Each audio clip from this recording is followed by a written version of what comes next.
오늘 우리에게 하나님 말씀이 가장 큰 계명, 제목이 가장 큰 계명입니다. 지난주 수요일 날부터 금요일까지 그 D6 컨퍼런스에 잘 다녀왔습니다. 오늘 오신 우리 예수전교회 김천원 목사님의 도움으로 저도 참석을 했습니다. 저는 개인적으로 그동안 여러 세미나나 컨퍼런스를 참석하기도 해봤고, 또 때로는 직접 참여하지는 않았지만 여러 경로를 통해서 교회의 여러 프로그램 중에 하나인 예를 들면 오렌지 어와나 기타 여러 가지 프로그램들을 소개받기도 하고 또 그에 대해서 들어봤지만 그리 저한테는 개인적으로 긍정적이지 않았습니다. 이게 또 나쁜 습관 중에 하나일 수도 있겠는데, 왜냐하면 제가 생각에는 우리의 실정에, 우리의 상황에 별로 맞지 않다고 느꼈기 때문이에요. 그런데 이번 컨퍼런스를 통해서 저는 또 한 번 많은 저 자신에게 또 한 번의 터닝 포인트가 되었습니다. 우리 예담교회 성도님들이나 또 예수천교회 성도님들도 익히 목사님들을 통해서 D6에 대한 이야기를 아마 잘 익히 아실 거라고 생각합니다. 무엇보다도 이번 D6 컨퍼런스를 통해서 제가 내린 결론은 교회가 가정이 되어야 하고 가정이 교회가 되어야 한다. 가정의 가장 큰 기초는 자기 자신, 또 내가 하나님의 말씀에 변화받지 않으면 그 어떤 것이라도 의미가 없다. 이런 개인적인 결론을 내렸습니다.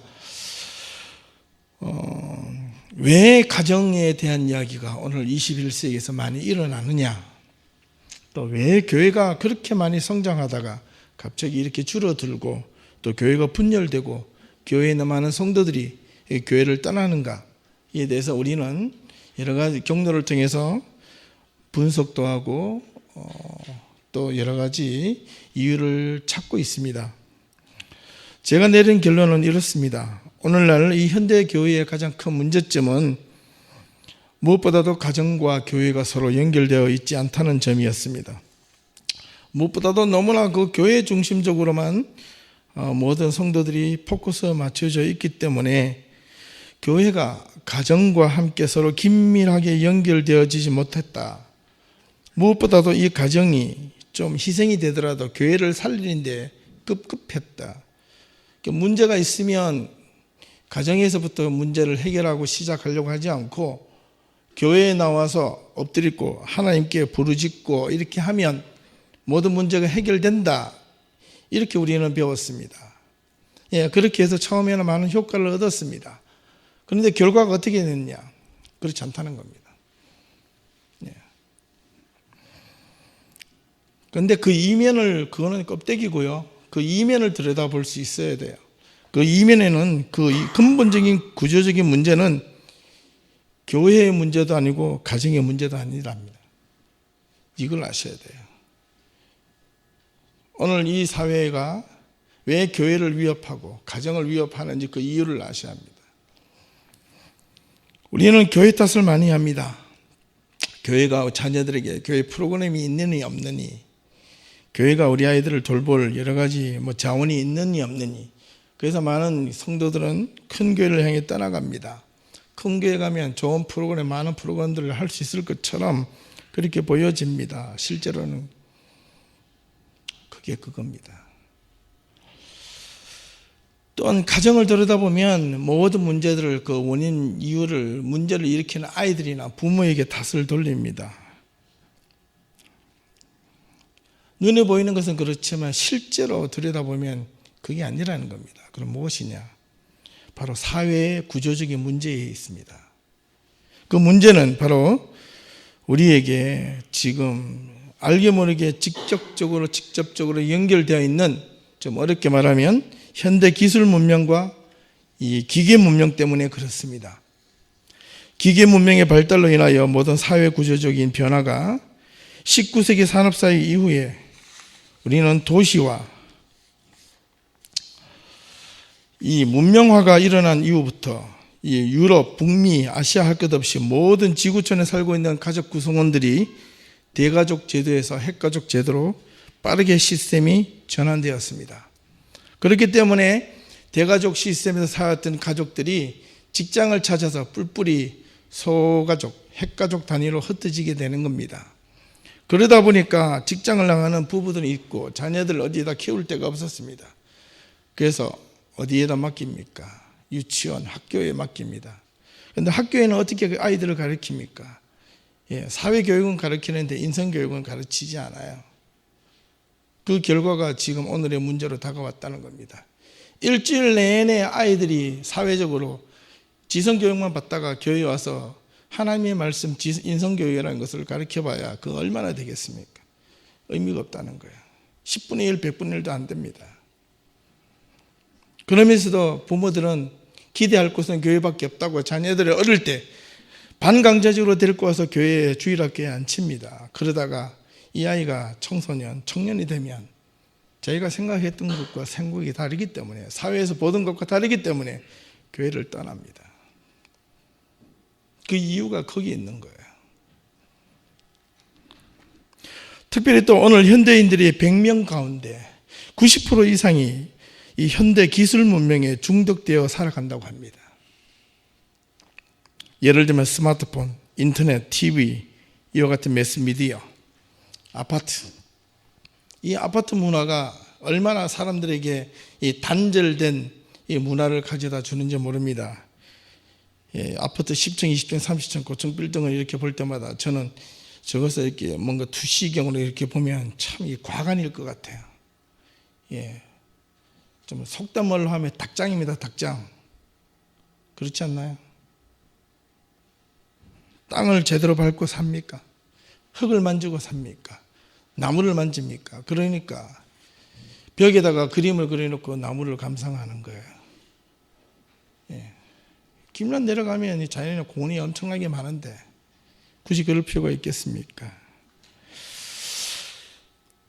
또 자동차, 돈, 재물 이런 물질 만능주의가 오늘 기계 문명의 노예로 만들어가고 있습니다. 그러다 보니까 가정 안에서 새로운 변화가 일어나기 시작했는데 무엇보다도 가정 안에서 가족 간의 대화가 단절됩니다. 대화가 상실합니다. 바쁘다는 이유로 식탁에서 함께 밥을 먹지 못합니다. 함께 대화하지 못합니다. 여러분 가정을 또는 우리 가족을 식구라고 그러죠. 식자가 무슨 자면 먹을 입구자가 식구, 밥을 먹는 겁니다. 밥식자. 식탁에서 같이 밥을 먹는 게 이게 가족이에요. 근데 가족이 함께 밥을 먹지 못하는 가족은 가족이 아닙니다. 그거는 자취하는 생활이에요. 자취가 아니고 뭐라 그러죠? 예? 옆에 끼어 사는 거 뭐라 그래요? 한국말도 자꾸 잊어버리시는데. 하숙. 아빠도 하숙하고 엄마는 하숙하는 아줌마고 자녀들도 이 토론토라고 별 겁니까? 시간에 여유가 있으면 애들끼리 끼리끼리 놀러 다니지 않습니까? 그래서 생겨나는 용어가 바로 무엇이냐면 인스턴트입니다. 인스턴트. 그런 사회의 물결 속에 이런 흐름이 내 몸속에 체득화되어 있는데 그러다가 우리가 신앙에서 삶에서 문제가 생길 때 하나님께 울부짖으면 낫는다고 해결이 된다고 그럼 우리는 하나님께 부르짖으면 금방 해결될 것처럼 이게 자판기에서 동전을 넣고 버튼을 누르면 뭐가 튀어나올 것처럼 우리는 교회 바닥에 엎드려서 기도합니다. 주야라고 하는 순간 동전을 넣고 그 다음에 아버지 하는 순간 버튼을 누릅니다. 응답하여 주시옵소서 할 때 뭔가 빨리 튀어나와야 됩니다. 안 튀어나오죠. 그럴 때 여러분들은 어떻습니까? 신앙의 자괴감을 가집니다. 기도에도 응답이 없네. 하나님이 있니 없네. 왜 내 삶은 점점 이렇게만 변해가는가. 이렇게 이야기하지 않습니까? 심각합니다. 가족 간에 얼굴을 보기 힘들어졌습니다. 여러분은 가족들과 얼마나 대화를 하며 사십니까? 부모 간에, 부부 간에, 자녀 간에, 자녀들끼리도. 그러다 보니까 점점 부모의 신앙관과 자녀의 신앙관이 달라지기 시작합니다. 부모의 가치관과 자녀의 가치관이 다르다 보니까 서로가 바라보는 관점이 다릅니다. 방향이 다르기 시작합니다. 당연히 그러다 보니까 서로 간의 대화가 점점 멀어지게 되는 것은 눈에 볼 듯 뻔한 거죠. 우리는 이런 문제들을 해결하고자 또 신앙에 있는 부모들은 자녀가 문제 생겼을 때 그 원인이 부모에게 있는 줄도 모르고 자녀에게 문제가 있다. 쟤는 왜 학교를 안 가노? 막 이렇게 해서 아이고 때리도 보기도 하고 막 별의별 짓 달래보기도 하고 돈을 줘보기도 하고 별의별 짓을 다 해보자 문제가 안 되니까 교회 찾아와서 엎드려 밤새도록 신앙이 조금 있다고 하시는 분들은 하나님께 매달려 보지만 문제는 점점 더 깊어져가만 갑니다. 현상만 보니까 그렇습니다. 부모는 자녀들 사회 교육에만 그동안 관심을 가졌지 자녀들의 인성교육과 신앙교육에 대한 목숨을 걸지 않았기 때문에 그렇다는 겁니다. 언제나 사회교육보다 솔직히 말합시다. 저도 때로는 그래요. 목사이면서도 인성교육과 신앙교육보다 이 자녀가 학교에서 좀 잘하기를 바라는 마음이 가득해요. 이게 모든 부모들의 솔직한 심정입니다. 그러나 아이들이 자라서 분명히 사회교육에만 집중하고 그들에게 우수함과 똑똑함을 길러내기만 하면 지금은 부모의 자랑이 될지 모르겠지만 나중에 훗날에 그 아이가 어떻게 되느냐면 그 부모를 버린다는 사실입니다. 이게 공통된 사건입니다. 공통된 의견입니다. 부모를 버려요. 인성과 신앙이 뒷받침되어 주지 않으니 자녀들이 커서 어떻게 됩니까? 부모를 우습게 여기는 거죠. 인성과 신앙을 바르게 부모로부터 배우질 않았으니 그게 당연한 것 아니겠습니까? 무엇보다도 인성교육에 신앙교육의 가장 큰 스승은 누구냐면 부모입니다. 부모의 삶이 무엇보다도 자녀의 가장 큰 스승이요 좋은 삶의 표본이라는 겁니다. 두 번째는 책입니다. 책. 한국의 유명한 작가 조정래 선생님을 다 아시죠? 이 조정래 선생님이 자녀들이 초등학교 입학하기 전까지 그 아이들에게 무려 책을 1000권 이상씩 읽겠다는 거예요. 이야. 그리고 학교에 들어가겠다는데 둘째 아이가 5살 때 참된 부자는 돈이 많아서가 부자가 아니라 지식이 많아야 부자입니다 라고 이렇게 말을 했다는 거예요. 주변 사람들. 그게 그걸 옆에서 가만히 듣고 있더니 형이 지도 뭔가 하고 싶었어요. 그러니까 그 말은요 탈무드에서 나오는 말이래요. 이렇게 했다는 겁니다. 무엇을 의미합니까? 말은요 생각을 정리해서 마음속에서 나오게 되어 있는데 사람들이 어릴 때 이 애들 잘 모르니까 쉽게 말부터 가르치자. 그렇죠. 그러면 안 된다는 거예요. 유대인의 교육 중에 하나는 아이들이 말을 쉽게 가르치지 않습니다. 어렵게 가르칩니다. 쉽게 하는 법만 배워서는 안 됩니다. 책은 인격을 형성하고 아주 중요한 요소가 되기 때문에 우리는 자녀 교육을 위해서 책을 많이 읽히려 하지만 정작 부모들은 책을 읽기 부담스러워한다는 거예요. 그러면서 어른들은 바쁘다고 핑계를 댑니다. 직장을 나가야 된다. 자녀를 잘 키우면 제대로 키우려면 여러분 자녀를 제대로 키우려면 부모가 바쁜 것을 멈추어야 합니다. 돈이 많이 벌려면 다른 것은 안 하죠. 아이들을 잘 키우려면 돈도 많이 버는 것을 멈추어야 되고 무엇보다도 아이에게 시간을 내서 함께하는 책을 읽고 기도하는 모습을 부모가 일상생활에서 먼저 보여주어야 한다는 거예요. 내 생각에는 자녀들이 잘못되어가는 이유의 60, 70%가 자녀가 문제가 있는 것이 아니라 부모에게 문제가 있습니다. 그리고 20, 30%는 환경입니다. 환경. 바꾸어 말하면 자녀에게는 아무런 문제가 없다는 겁니다. 오늘날 교회와 가정이 함께 무너지고 붕괴되어져가는 이 현실 앞에 우리 사회는 점점 물질 만능주의와 출세 지향주의로 변해가면서 우리의 신앙도 믿음도 점점 출세적 신앙, 물질 만능적 믿음을 요구하고 있지는 않습니까? 그래야지 뭐 좀 먹고 살아야 되고 좀 떵떵거리며 살아야 된다 이렇게 하지 않습니까? 하지만 우리가 진정한 그리스도인으로서 우리가 그렇게 살지 않으려면 세상과 다르게 살려면 오늘 우리에게 주어진 이 본문의 두 말씀을 통해서 그 해답을 찾을 수 있습니다. 분명히 찾아야 합니다. 오늘 본문 두 말씀 가운데 이 모든 사회적 문제, 교회와 가정에 붕괴되는 여러 가지 문제 이걸 다시 잇는 연결하는 정말로 하나님 보시기에 건강한 신앙, 믿음 생활, 건강한 가정을 회복하기 위한 해답이 바로 여기에 들어있습니다. 신명기 6장을 읽기 전에 먼저 마태복음 22장 34절에서 40절을 보겠습니다. 예수님께서 이렇게 말씀하셨습니다. 예수께서 사두개인들에게 들로 대답할 수 없게 하셨다 함을 듣고 바리새인들이 듣고 모였는데 그 중에 한 율법사가 예수를 시험하여 묻되 선생님, 율법 중에서 어느 계명이 가장 크니까? 예수께서 이르시되 네 마음을 다하고 목숨을 다하고 뜻을 다하여 주 너희 하나님을 사랑하라 하셨으니 이것이 크고 첫째 되는 계명이요 둘째도 그와 같으니 내 이웃을 내 자신같이 사랑하라 하셨으니 이 두 계명이 온 율법과 선지자의 강령이니라 이렇게 말씀하셨습니다. 우리는 이 말씀을 좀 깊이 생각을 해보실 수 있어야 합니다. 먼저 너는 마음을 다하고 뜻을 다하고 힘을 다하고 내 하나님 여호와를 사랑하라.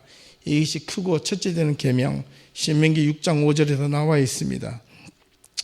이게 한글 개역 관조 성경에 보니까 너는 신명기 6장 5절에 너는 마음을 다하고 성품을 다하고 힘을 다하여라고 했는데 그 성품이란 단어가 이게 사람의 캐릭터 인격이 아니라 영어는 soul, 히브리어는 네페시입니다. 오히려 생명이나 목숨을 해석하는 것이 옳습니다.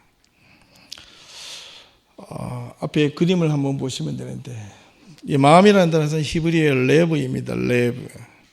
이 레브가 중요한 것이 있습니다. 왜 이스라엘 백성들은 이 레브를 심장이라고 이야기하고 그들의 생명과 같은 토라, 이 모세 오경을 그들에게는 텍스트로 보고 있는가? 히브리어로 창세기 1장 1절부터 시작하는 첫 글자와 신명기 마지막으로 끝나는 그 신명기 끝절에는 그 첫 번째 글자와 마지막 다섯 번째 신명기 끝자를 합치면 뭐가 나오냐면 이 레브가 나옵니다. 레브. 심장이 나온다는 거예요. 생명이 나온다는 거예요. 그래도 유대인들은 이 모세 오경을 생명, 목숨과 같이 지킵니다. 그걸 따릅니다. 참 희한하죠.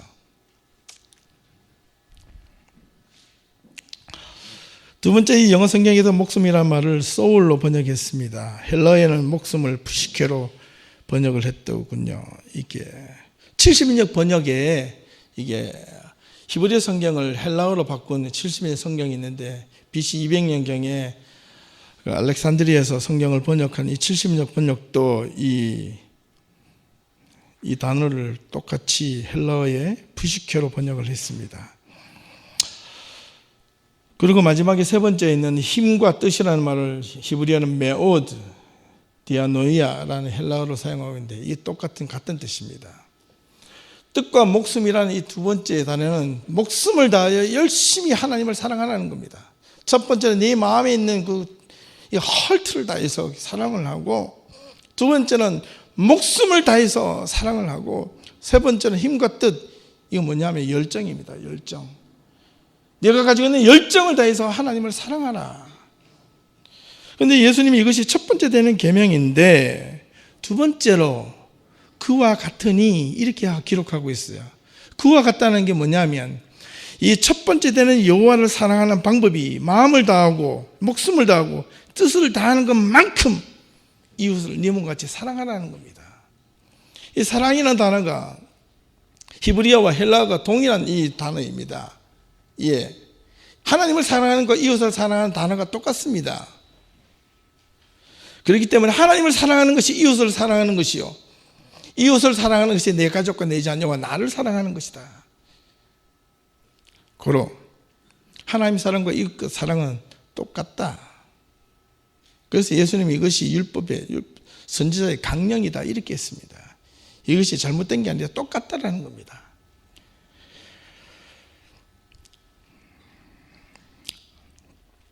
이것을 가지고 어떻게 하라는 것인가?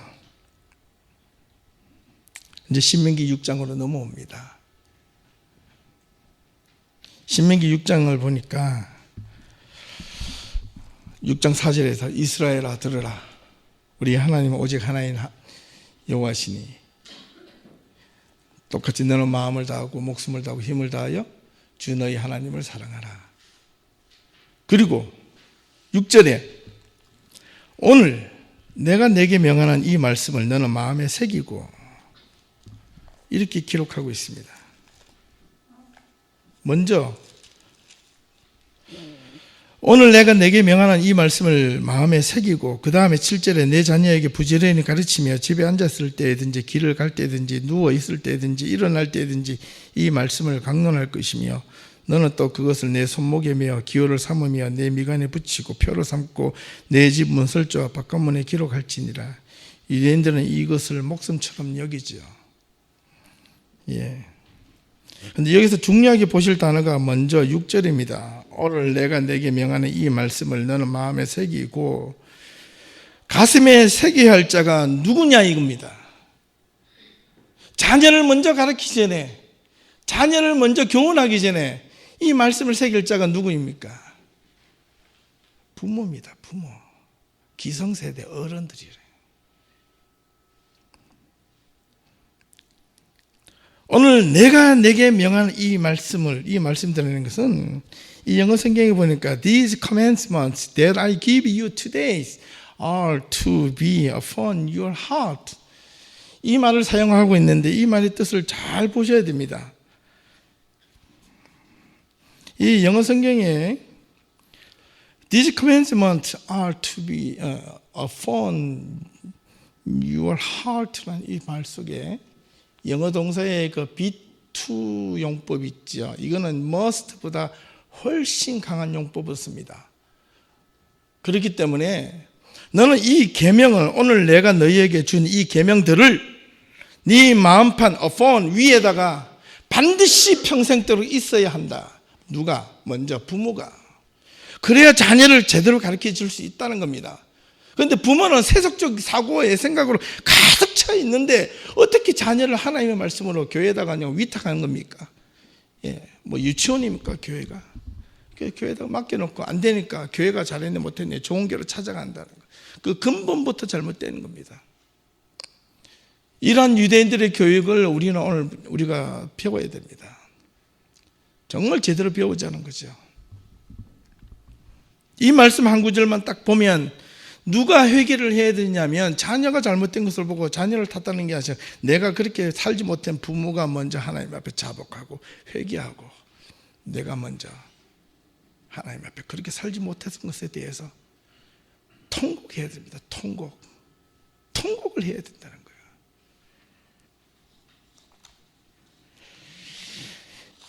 이 말씀을 좀 더 직역을 하면 내가 너에게 준 이 명령들은 너희 마음에 항상 있어야 된다. 죽을 때까지. 부모인 너희들이 먼저 하나님을 사랑하는 모습이 진실된 마음으로 목숨을 다하고 헌신을 다하고 뜻과 깊은 생각과 사고를 가지고 하나님 앞에 서는 모습을 보일 때 그것이 가장 큰 훈련이다. 교훈이다. 신앙의 모범이고 지성과 인성교육의 시작이다. 그것은 맹목적인 신앙도 아니고 분명한 신앙이요 목적이 있는 신앙이다. 교회 담임 목사가 신앙에 분명한 목적의식이 없으면 이 목사는요 무엇보다 사꾼이 되고 맙니다. 교인들에게 적당히 등을 끌어주고 목사가 편안하게 살 수 있도록 분위기 맞춰주면 목사는 적당하게 살아갈 수 있습니다. 그렇지 않습니다. 목사는 목에 칼이 들어와도 교인들을 하나님의 올바른 말씀으로 분명하게 가르쳐야 됩니다. 우리 교인들 아시잖아요. 많이 떠났잖아요. 떠날 때마다 아이고 저놈들 저 잘 떠났다가 아니라 그렇게 떠날 때마다 목사는 눈에 피눈물이 납니다. 그날 저녁에 들어가서 밤새도록 잠을 못 자고 통곡을 합니다. 하나님 붙잡고.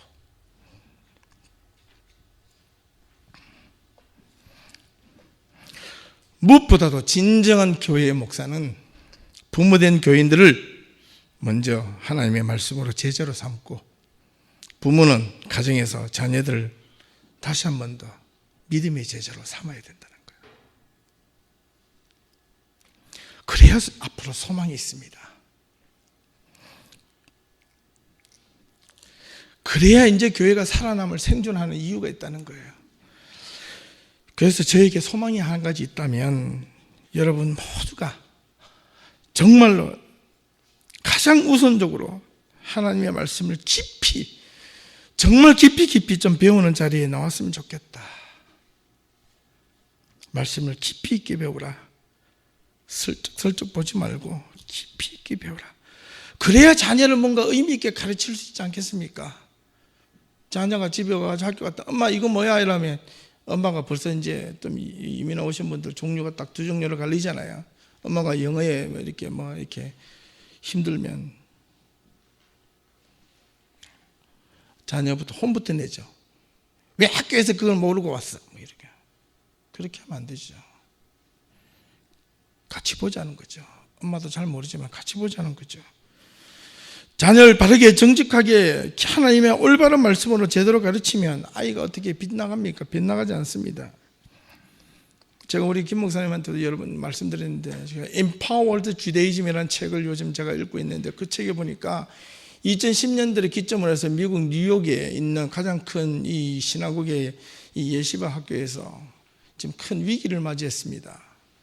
유대인들이 점점 그들의 신앙의 정체성을 잃어버리고 있는데, 가장 큰 위기가 뭐냐? 문화라는 것이 생기기 때문에 그렇습니다. 이 문화. 그들이 그는 2000년, 2500년 동안 지켜왔던 그들의 신앙의 가치관과 문화가 세속적인 문화에 밀려서 점점 없어지고 희석되어 간다는 겁니다. 그들이 때문에 그들의 전통과 신앙의 맥락을 잃어버리고 있다는 거예요. 그래서 그 위기를 말하고 있어요. 2010년대부터. 우리는 무엇 하고 있습니까? 괜찮다는 거예요. 아닙니다. 하나님의 말씀을 자녀들에게 제대로 가르치기 위해서는 먼저 부모가 그 말씀 앞에 서야 합니다. 성경이 66권인데 말씀을 제대로 배우려면 적어도 성경 한 번쯤은 깊이 있게 배워야 하지 않겠습니까? 우리 교회는 지난 4년간 성경 세미나를 개최했는데 오시는 분은 계속 오시더라고요. 1년에 2번을 나누어 가르친다 해도 이게 33년 걸립니다. 그죠? 계산을 해보십시오. 그것을 잘라도 최소한 15년 내지 20년은 좋게 걸립니다. 이제 4년이 지나 5년째 접어드는데 더 열심히 부지런히 말씀을 먼저 배워야 합니다. 7절 말씀을 보니까 내가 먼저 6절에서 내가 내게 명하는 이 말씀을 너는 마음 위에다 평생 두고 그것을 따라 살려고 먼저 노력하고 그 다음에 7절에 너는 자녀에게 부지런히 가르치라는 거예요. 부모가 하나님의 말씀을 자기 마음속에 새겨 있지도 않으면서 자녀 보고 하나님의 말씀을 교회 나가라, 이렇게 해라, 기도해라, 아무 소용이 없어요. 내 자녀에게 부지런히 가르치며 집에 앉았을 때든지 길에 갈 때든지 누워있을 때든지 일어날 때든지 이 말씀을 강론할 것이며, 이 한 구절 속에 정말로 큰 의미가 들어있습니다. 먼저 내 자녀에게 부지런히 가르치며, 부지런히 가르치다는 이 의미가 영어로는 impress them, 그것들을 무엇을 these commandments, 이 계명들을 impress, 영어 성경에는 이렇게 impress라고 NIV 성경이 되어 있는데 어떻게 뭐가 인상을 주다, 강한 인상을, 영향을 주다는 거잖아요. 그런데 원어에 보면요, 히브리어로 샤난이라는 단어인데 이 단어는 뾰족하게 무디어진 이 송곳을 날로 강하게 갈아가지고 뾰족하게 만든 상태를 샤난이라고 합니다. 내 자녀들이 하나님의 말씀으로 무뎌진 것을 세상을 향하여 날카로운 송곳으로 만들어라는 겁니다. 이게 부지런히 가르치라는 의미예요. 누가? 주일학교 교사가 아니에요. 목사가 아니라는 겁니다. 누가? 부모가 말씀 앞에 서서 이 말씀을 한 목사로부터 배운 그 말씀을 깊이 있게 배워서 자녀들에게 날카롭게 예리하게 송곳으로 가르치라는 겁니다.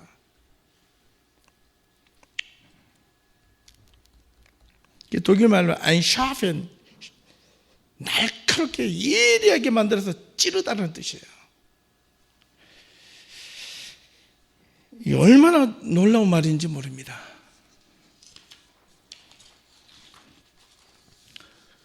그리고 집에 앉았을 때인지 길을 갈 때인지 누워 있을 때인지 일어날 때인지 이 말씀을 강론할 것이며, 강론이라는 단어를 영어에 보니까 정확해요. Talk about them, 그것들을 대하여 talk하라는 거예요. 그래서 유대인들은요, 자녀를 가르치는 순서가 있어요. 양육하는 순서가 있어요. 먼저 부모가 변하고, 두 번째가 하나님의 말씀으로 부모가 예리하게 훈련받아서 아주 집요하게 훈련을 받아서 자녀들을 날카롭게 만들어서 그 다음에 대화하라는 거예요. 가르쳐서 그 다음에 그들을 강론, 가르치고 이야기하는 게 아니고 talk about them. 하나님의 계명에 대해서 이야기하라는 거예요.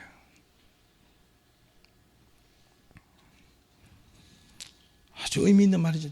이게 순서이지 않아요? 우리는 뒤죽박죽 배우고 가르치는 거예요. 하나님을 자녀를 올바르게 키우기 위해서는 날카롭게 인단을 시키고 해야 됩니다. 부지런히 가르치다는 것을 이 impress라는 단어보다 discipline이라는 단어가 정확합니다. 그렇게 바꿔야 돼요. 그래야 훨씬 하나님의 말씀을 깊이 있게 배우고 그 말씀을 통해서 인격적인 하나님을 만나고 온갖 신비적인 방법으로 만나는 그 어떤 것보다 힘이 있게 되는 겁니다. 훨씬 안정적이고 깊은 하나님을 만날 수가 있습니다. 그 하나님을 만나면 하나님의 말씀이 나를 어떻게 움직여 가는가를 그때서야 경험하게 될 거라는 겁니다. 비록 우리가 유대인들처럼 손목에 매어 기어를 삼지 못하고 우리의 머리에 머리띠를 해서 표를 삼지 않아도 우리 집 문설주 앞에 바깥문에 말씀을 붙여놓고 살지는 못해도 우리의 삶이 달라질 수 있다는 겁니다. 하나님의 말씀을 깊이 있게 배우고 말씀을 통해서 인격적인 하나님을 만나면 못 바뀔 게 뭐가 있겠습니까? 우리는 그걸 가지고 살아계신 하나님을 만난다는 거예요. 그 하나님을 만나면 하나님의 말씀이 나를 어떻게 움직여가는 것을 그때마다 경험하게 될 거라는 겁니다.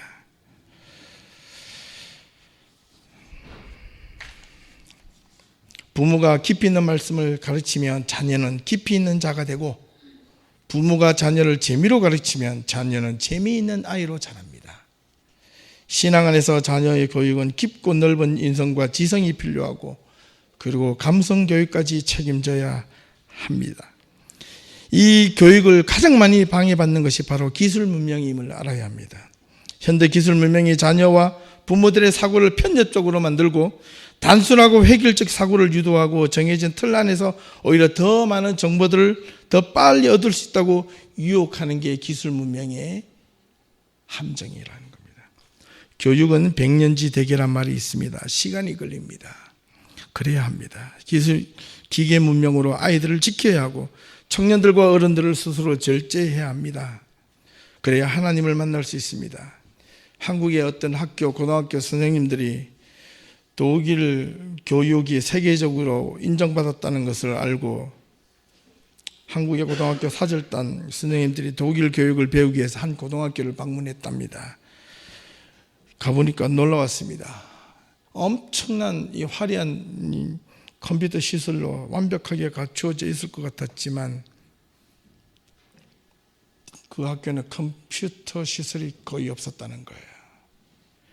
학교 선생님들은 뭐 이러냐, 이게 무슨 세계적인 교육이냐.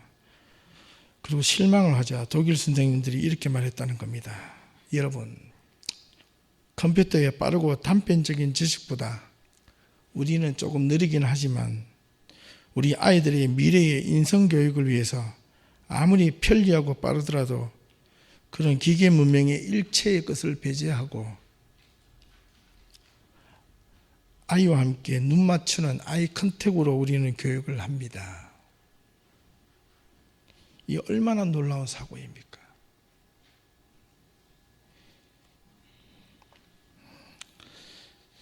한국 사회는 그동안의 경제 발전 때문에 너무나 급하게 빨리 우리가 농담적으로 늘 하는 말이 있지 않습니까? 식당에 가서 젓가락을 제일 먼저 딱 음식이 나오기 전에 갈라놓고 있는 사람이 한국 사람. 예, 비행기를 주셔서 타죠. 비행기 딱 타고 내릴 때 아직 스톱도 안 했는데 허리띠 풀고 띵 하는 순간 벌떡 일어나는 사람이 제일 먼저 딱 들어보면 다 한국 사람. 한국 사람이 문화가 그렇게 빨리빨리에 적응되다 보니까 알게 모르게 신앙도 그렇게 되어가는 거예요. 거기에 폐해성과 위험성을 자녀에게 그대로 전수되고 있다는 것을 우리는 알고 나부터 고쳐야 됩니다. 우리 가끔 그런 이야기, 이번에 컨퍼런스 갔다 오면서 뒤에 앉아서 목사님들끼리 그런 이야기 해요. 부른뜻 우리 자녀가 가르쳐 주지도 않는데 이 좋은 거 따라하면 괜찮은데 이게 싫어하는 것, 안 닮았으면 좋은 건 이건 기가 막히게 닮아가지고 어느 순간 빵 하는 모습 보니까 애 모습 속에도 미운 게 막 생겨요. 그죠? 어떻게 이거 가르쳐 주지 않는데 내가 하고 싶지 않은 거, 담고 싶지 않은 것만 팍 하는 줄 몰라. 그걸 가지고 피라고 그러잖아요. 여러분, 신앙교육은 인스턴트가 아닙니다. 디지털 교육이 아닙니다. 동전을 넣고 버튼을 누르면 나오는 그런 인스턴트 교육은 죽은 교육입니다. 우리는 신앙만큼은, 교육만큼은 아날로그 교육으로 돌아가야 합니다. 아이 컨택을 해야 되고, 만나야 되고, 살을 부딪혀야 되고, 함께 붙잡고 울며 기도해야 되는 그겁니다. 이게 신앙의 기초예요. 오늘 자녀들이 엄마 하고 있는데 엄마는 셀폰 붙잡고 앉아 있습니다. 엄마가 게임한다고 엄마 잠깐만, 엄마 야 이 게임 이게 다 죽었잖아. 이러니까 이 아이들이 어떻게 됩니까? 여러분 주변 애들 그거 홍보하십시오. 요즘 부모들이, 젊은 엄마들이요 쇼핑하기 너무 좋아졌다는 거예요. 유모차에 아이를 앉혀놓고 그 아이에다가, 옛날에는 떼 쓰고 일하는데 요즘에는 자기 엄마 셀폰 딱 해가지고 딱 주면 애가 2시간, 3시간이고 엄마 마음대로 이렇게 할 수 있잖아요. 예. 근데 아이는 그때 죽어간다는 거예요. 아이가, 우리 아이는 이게 볼 때마다 집중력이 놀라서, 미국의 아동 심리학자, 교육학자가 어린 아이들을 0세에서 2세까지 셀폰을 주어서 거기에 몰입되게 만들면 중학교 때 10살 이상으로 올라갈 때 아이가 주의결핍증이 생긴다는 거예요. 저희 처남이 미국에서 사회사업학과 교수인데 이 학교 사회사업을 합니다. 미국 사회의 10% 이상이 지금 학교에서 버림받은 아이들이에요. 이게 제외되고, 이 아이들을 케어하는데 그 아이들이 삶의 가정의 백그라운드를 해보니까 다 그런 이유가 있더라는 거예요. 얼마나 심각한 문제입니까? 이 토론토 안에서도 한인들이 약 15만 명 정도 있다고 하는데, 그 중에 그 자녀들을 이게 4분의 1로 4인 가족 1 기준으로 하면 4, 4, 16, 이 4만 명의 가정이 있는데, 4만 명의 가정 중에서 그 자녀들을 2명을 기준으로 했을 때 2만 명이잖아요. 2만 명의 10% 아이가 오늘 이 토론토 사회에서 적응을 못하고 지금 낙오되어 있다는 거예요. 몇 명입니까? 2,000명의 아이들이, 초, 중고, 대학교 아이들이 집을 잃고 방황하고 다닌다는 겁니다. 이 아이들을 붙잡아야 되지 않겠습니까? 누가? 지네 부모가? 아니죠. 말이 좀 길어갑니다. 제가 원래 설교할 때 좀 깁니다. 열받을 때는 양해해 주시기 바랍니다. 디지털 문화가 어른들과 자녀들에게 피해성을 주는 이 깊은 문제점이 무엇인가, 조급함을 길러내고 인내심을 망가뜨리고 빨리빨리라는 속도감에 익숙해지게 만드는 반면, 생각하고 이 깊이 사고하는 것을, 인내를 하게끔 하는 이것을 견디지 못하게 만드는 게 오늘 이 디지털 사회의 문제점이라는 거예요. 컴퓨터도 켜가지고, 여러분 다 경험하시죠? 컴퓨터를 켜가지고 1분 이상을 기다릴 수 없어요. 화면을 바꾸는데 1분 이상 못 기다려요. 바로 인터넷 가가지고 선을 뽑았다 뺐다 막 껐다 켰다 바로 하죠. 그러다 보니까 이 컴퓨터가 2년, 1년마다 다 바꿔지는 거예요. 젊은 아이들, 청년들이 셀폰을 갖고 있는데 이 셀폰을 어떻게 합니까? 예? 멀쩡한데도 1년 있으면 새로운 폰 나왔다고 다 바꾸잖아요. 요즘 아이들 보니까 셀폰 바꾸려고 알바하더라고요. 부모가 안 대주니까. 그 이유가 다 그런 시대적, 그 사회 구조적인 문제가 깔려있다는 걸 알고, 그거로부터 우리가 저항하고, 그것으로부터 우리 아이들을 지키고, 그것으로부터 내 자신이 그렇게 물들어가고 있는지를 모르고 있다는 것이 가장 큰 문제라는 거예요. 그러면서 그 문제를 교회에다가, 가정에다 탓하면 되겠습니까? 안 되잖아요. 성경은 2000년, 3000년 전에 기록했던 이 말씀이 오늘 우리에게 동일한 이유가, 변함없이 시대가 바뀌어지고 문화가 바뀌어진다 할지라도 하나님의 말씀은 영원하다는 그 말씀이 바로 여기 있는 거예요. 이 말씀을 지켜야 된다는 거예요.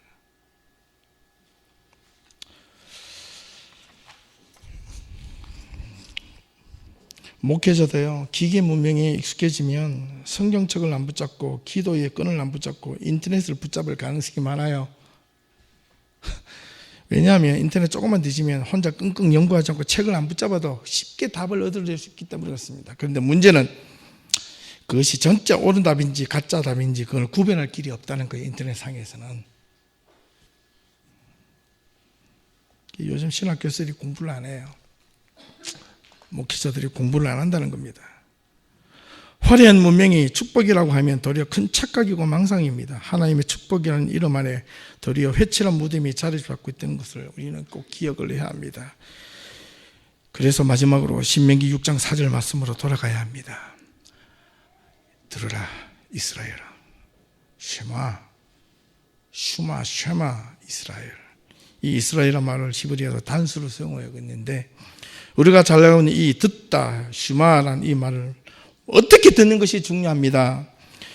지적인 상태로 이 슈마라는 이 단어를 히브리어로 들어보면 몽롱한 상태에서 뭔가 환상 속에 오어서 듣는 게 아니고요, 내가 가지고 있는 분별력 있는 어떤 정확한 이해력과 지식을 가지고 정확하게 깨닫고 이해하는 겁니다. 아시겠어요?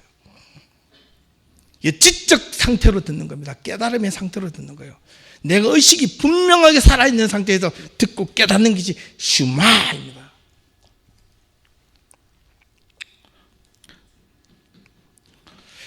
과거 우리는 어릴 적부터 신앙생활을 때 이렇게 배웠습니다. 인생에 문제가 생길 때, 삶의 위기가 왔을 때 우리는 주로 예레미야에 있는 말씀을 인용해서 하나님께 부르짖으면 응답해 주신다고 배웠습니다. 너는 내게 부르짖으라. 내가 내게 응답하겠고 내가 알지 못하는 크고 비밀한 일을 내게 보이리라. 예레미야 33장 3절. 주야 하고 외칩니다. 문제가 생길 때마다. 근데 하나님은 답답합니다. 왜? 아무개야, 나도 이야기 좀 하자. 하나님 살려주시옵소서. 살려주실 줄 믿습니다. 후닥닥 싸거리 나가버려요. 스톱. 잠깐만 기다려봐. 기도 다 했으니까 응답 주실 줄 믿습니다. 나가버려요. 무슨 놈의 기도가 그래요. 우리는 그렇게 훈련받았어요. 어릴 때 옛날에. 맨날 기도원 가가지고 나무 뿌리 붙잡고. 근데 중요한 거는요, 너는 내게 부르짖으라. 예레미야에게 하셨던 하나님의 이 히브리의 말씀이 카라인데, 이 카라의 뜻이 소리내어 주야라고 하는 이 말의 뜻이 아니었다는 거예요. 히브리의 원래의 뜻은 너는 내게 부르짖으라, 이 말이 하나님을 너의 삶의 자리로 초대하라는 뜻입니다. 아시겠어요? 너는 내게 부르짖으라고 할 때 하나님을 네 인생의 문제 앞으로 초대하라는 겁니다. 그게 부르짖으라는 의미예요. 또는 하나님의 말씀을 암송하라는 뜻이에요. 너는 내게 부르짖으라 할 때 하나님께서 주었던 그 말씀을, 네 문제가 있을 때 말씀을 재새겨서 소리내서 읽으라는 거예요. 그게 부르짖으라는데 우리가 어떻게 들었습니까? 기도하고 하나님 앞에 부르짖고, 이게 단 줄 알았어요. 하나님을 초대하고 하나님의 말씀을 읽어 내려가는 것이 너는 내게 부르짖으라는 원래의 뜻이었어요. 우리 인생에 문제가 생겼을 때 하나님, 여러분 부르짖으라고 부르짖지 말고 예레미야에서 부르짖으라는 그 하나님의 의미의 말씀을 조금만 더 깊이 알았다면 우리가 우리의 자녀들을 어떻게 가르칠지도 알았다는 거예요. 내 삶에 문제가 있는 것으로 하나님을 초대하라는 그 뜻입니다. 예레미야는 늘 언제나 그렇게 살았거든요.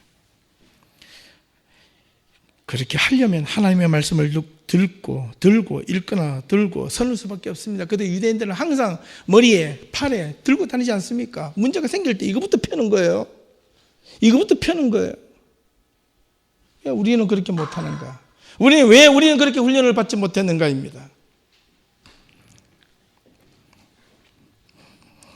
유대인들이 성경을 읽고 암송한 이유가 바로 거기 있다는 거예요. 여러분의 삶에 문제가 생겼을 때 하나님을 향해 어디 있냐고 부르짖지만, 하나님 어디 계시냐고 하소연만 하지 말고, 여러분 문제가 생겼을 때, 여러분 삶에 크고 작은 문제가 생겼을 때 여러분이 하나님 앞에 해결해 달라고 떼쓰지 말고 그 문제의 중심으로 하나님을 초대하십시오.